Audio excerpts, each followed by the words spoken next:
La création de l'armée indigène avait été créée en 1793 avec Toussaint Louverture.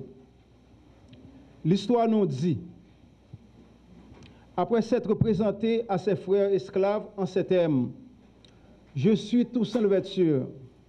Mon nom s'est peut-être fait connaître jusqu'à vous. J'ai entrepris la vengeance. Je veux que la liberté et l'égalité règnent à Saint-Domingue. Je combats pour les faire exister.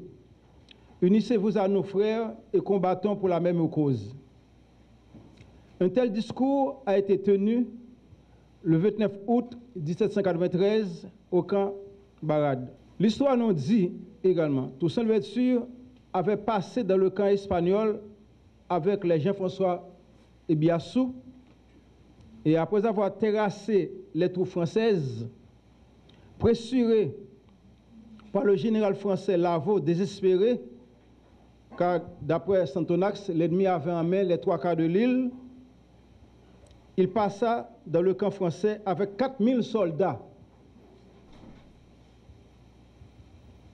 bien préparés, bien aguerris. C'est cette armée qui avait permis en un temps record à la France de conserver pour un temps Saint-Domingue et bientôt qui allait commencer la guerre de l'indépendance en février 1802. Après avoir mis en déroute les troupes de Villatte, puis celles d'Anderigo lors de la guerre du Sud. Pour la date du 18 novembre, c'est toujours pour nous une date de réflexion. Mais la date précise pour les forces armées d'Haïti, c'est le 28 novembre. Parce que après la bataille de Vertières, le 18, donc il y a eu ce que moi j'appelle un échange d'otages. Vous vous rappelez ça, il y a un officier saint-domingois qui a été dans le camp des Français et un Français qui était dans le camp des Haïtiens. Ils avaient exactement 10 jours pour plier bagages. C'était le cas et Rochambeau a laissé la radio du Cap haïtien le 28. Et l'armée était à son premier jour le 28 novembre. Bon, François Duvalier avait pensé autrefois, parce que mon grand-père était militaire, mon père aussi.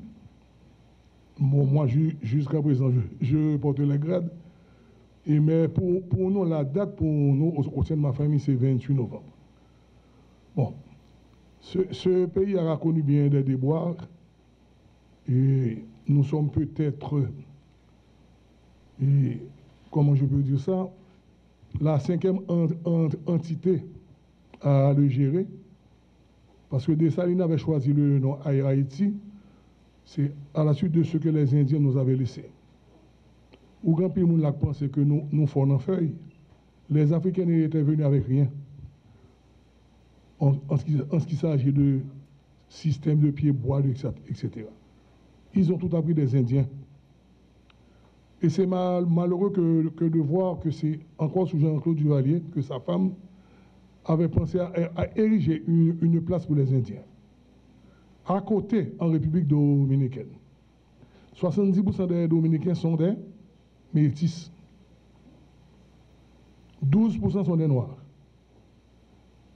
6%, entre 4 ou 6% sont des Blancs. Les autres, ce sont des Indios, ce sont des Indiens. On a oublié ça. Bien avant les Indiens, Haïti était habité.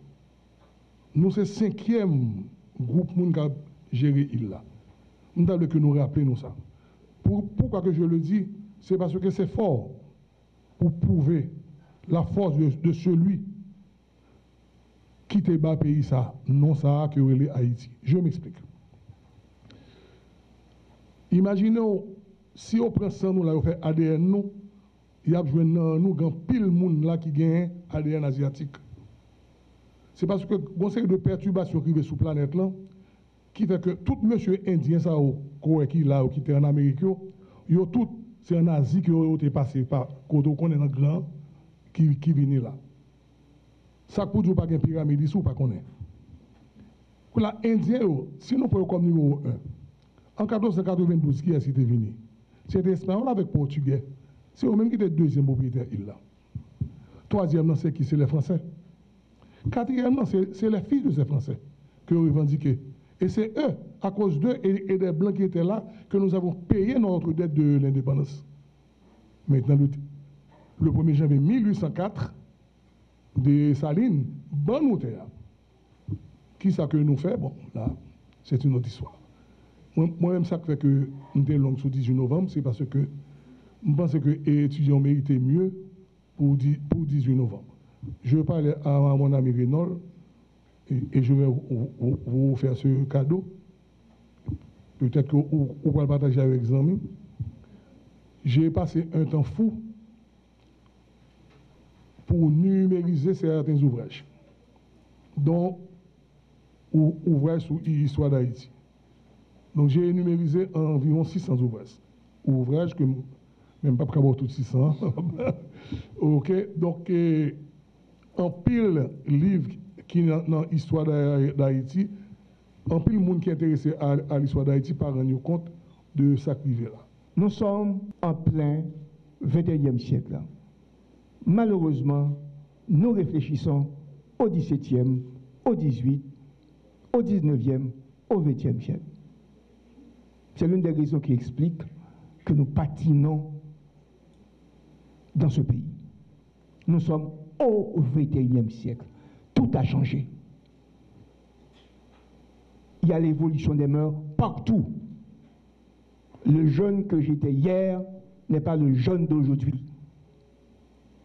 Le soldat d'hier, tête baissée, n'est pas le soldat d'aujourd'hui. C'est un soldat qui a accès à la technologie. Il est aussi intelligent que l'officier qui est passé à l'académie. Il faut nous adapter. Même si ce soldat, un jour, n'avait pas appris à lire et à écrire avec son téléphone, il peut être le plus rien. C'est cela le 21e siècle.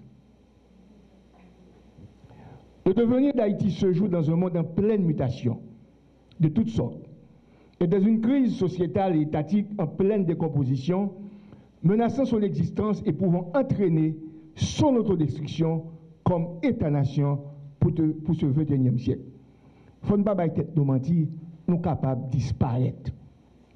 Et oui, nous sommes capables de disparaître. Il y a des civilisations qui disparaissent. La société même avec nous, ils fait, ils vivent, ils décomposés, ils pourris, ils disparaissent et ils sont capables de régénérer aussi. C'est-à-dire que dans la dialectique, même dans le chaos, il y a l'émergence de nouveau. Et déjà, quand le nouveau apparaît, déjà en son sein contient déjà le germe du chaos. Quand les civilisations, les nations et les États naissent, évoluent, en connaissant des moments de grandeur et de décadence, dépérissent, périssent et renaissent suivant les circonstances. Il en est de même dans certains cas pour des institutions étatiques ou des organisations sociétales. À titre d'exemple, puisque nous en parlons aujourd'hui, l'armée dans l'histoire du peuple haïtien qui a connu cette dynamique dans sa genèse et évolution socio-historique. L'histoire des forces armées d'Haïti, grandeur et décadence, pour moi, c'est une thématique vraiment d'une grande portée socio-historique, puisque la société haïtienne et l'État haïtien sont en pleine décomposition depuis plus d'une décennie, avec une amplification des gangs armés qui conquièrent, prennent et contrôlent des territoires, dont la région métropolitaine, pour ne pas dire tout le département de l'Ouest. Face à l'impuissance, il faut le reconnaître, c'est ça l'évaluation, l'état des lieux des autorités établies, la police nationale d'Haïti en particulier, qui n'étaient pas préparées pour faire face à ce type de banditisme. Une frange de la population et même certains antimilitaires, dans le sens du militarisme, réclament les forces armées pour mettre frein à la terreur des gangs sur la population et aussi sur la vie économique du pays. Nous prenons en Amérique latine, au Chili en particulier, nous prenons en République dominicaine, nous prenons aux États-Unis d'Amérique, nous avons l'armée et l'armée ça c'est pas jamais l'armée démocratique, c'est des institutions qui l'ont pour garder le territoire et un militaire, je le redis, est dressé pour tuer au péril de sa vie. Donc, il fait le sacrifice de sa vie pour défendre un territoire. Et voudrais pas enfoncer une porte ouverte, puisque je pensais que c'était un débat contradictoire. Mais nous voulons pas qu'être monde là qui c'est des initiés et qui a parlé presque le même langage avec.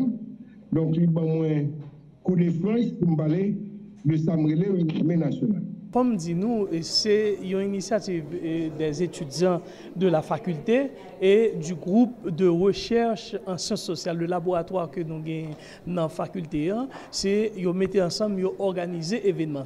Alors, comme dit tout, c'est un événement qui était supposé organiser depuis 18 novembre à l'occasion de la bataille de Vertières et du jour des forces armées d'Haïti. Mais le fait est que 18 novembre, l'armée occupée, c'est fête, donc il y a commémoré fête tout. Il n'y a pas de temps pour t'envoyer un représentant dans la faculté pour venir participer dans une conférence débat de ce genre. Et donc nous comprenons ça, nous disons, mais ok, on a fait conférence là et l'autre jour, donc semaine après. Donc c'est ainsi que nous profitons de journée jeudi et côté que nous sommes capables de gagner tous les panélistes présents pour nous organiser la conférence. Au état-major a été délégué le colonel Emmanuel Azema, qui était lui-même venu participer avec nous et pour débattre avec nous la question de l'armée et les forces armées remobilisées et ensuite ce que ça comporte la remobilisation de l'armée. Et puis nous avons également l'ancien rédacteur en chef du Nouvelliste et également ancien côté conseil électoral Pierre Maniga Junior qui lui-même était intervenu et suite à un article qui était paru dans capsule sur ces 3 éditions, côté que il était parlé pour une armée nationale. Texte li étudiant ont réfléchi sur lui et puis ont dit pour qui ça ne pas inviter monsieur Maniga venir et exposer idée ça et pendant la conférence là. Et comme c'est n'a parlé de question de l'armée, eh bien texte est tombé à point. Et puis il y a également le docteur Joseph-André Gatien-Jean qui c'est lui-même un cadre dans le ministère de la Défense, qui c'est directeur recherche et planification et puis son politologue et professeur d'université. Nous t'ai invité pour venir faire pour étudier l'historique de l'armée, l'histoire de l'armée, grandeur et décadence, côté l'armée a sorti et qui ça le passé, les soubresauts que connaît, les faux pas et tout, et puis qui gens et nous capables refaire une autre armée dans le 21e siècle et par rapport aux enjeux, aux défis également que le pays d'Haïti gagne aujourd'hui. Donc c'est dans ce sens que nous-mêmes des Cana, nous avons encadré groupe de recherche noir qui c'est Grèce, le groupe de recherche en sciences sociales et les étudiants de la faculté, le comité d'étudiants qui eux-mêmes étaient bien voulu organiser et journée ça. Donc nous sommes ensemble avec eux. Et d'ailleurs c'est le rôle de l'université aussi, la recherche mais aussi la réflexion autour des grands enjeux, des grands problèmes du pays. Nous avons un peu la thématique qui débattent pendant le déroulement de la conférence en débat ça, mais pour qui ça c'est les forces armées d'Haïti que nous choisissons comme étant institution pour nous capables d'organiser conférence de débat ça autour de lui-même. Est-ce que c'est par rapport à la dégradation de la situation sécuritaire du pays? Aujourd'hui, le pays d'Haïti a fait face à un pile problème. Problème de sécurité, problème de défense nationale, problème d'intégrité du territoire, et territoire non pas contrôlé, territoire non lagué comme ça, et étudiants eux-mêmes sont sensibles à ces questions-là.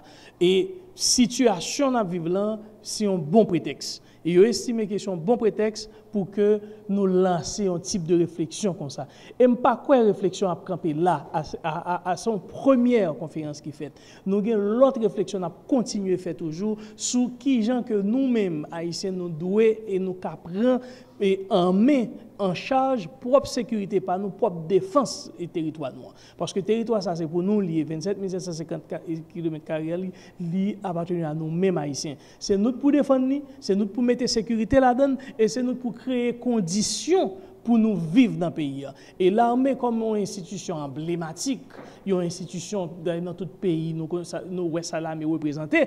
Et donc, nous avons nécessité pour nous propre armée par nous tous, pour non seulement contribuer dans le développement pays, mais également pour que nous ne pouvons pas mettre le goût avec personne. Ce n'est pas une armée et nous sommes capables de dire qui pourrait agresser l'autre pays. Mais nous avons besoin de l'armée tout pour éradiquer tout problème de sécurité que nous gagnons, avec que nous gagnons là, parce que nous sommes capables font opération là ou chasser eux et puis après ils retournent encore. Sous pas une force de sécurité interne qui pour lui-même leur que force multinationale que dit cap venir là qui ça qui peut permettre que nous assurer la sécurité nous et défense nous faut nous gagner là mais pas nous et donc c'est dans l'optique ça que nous commencer réflexion sur qui j'en apprend en main propre sécurité nous et propre défense nous pour que l'autre pays c'est pas eux-mêmes qui a décidé pour nous qui ça Haïti qui a fait qui gens haïtiens qui a évolué sous 27 750 km² qui pour l'IA.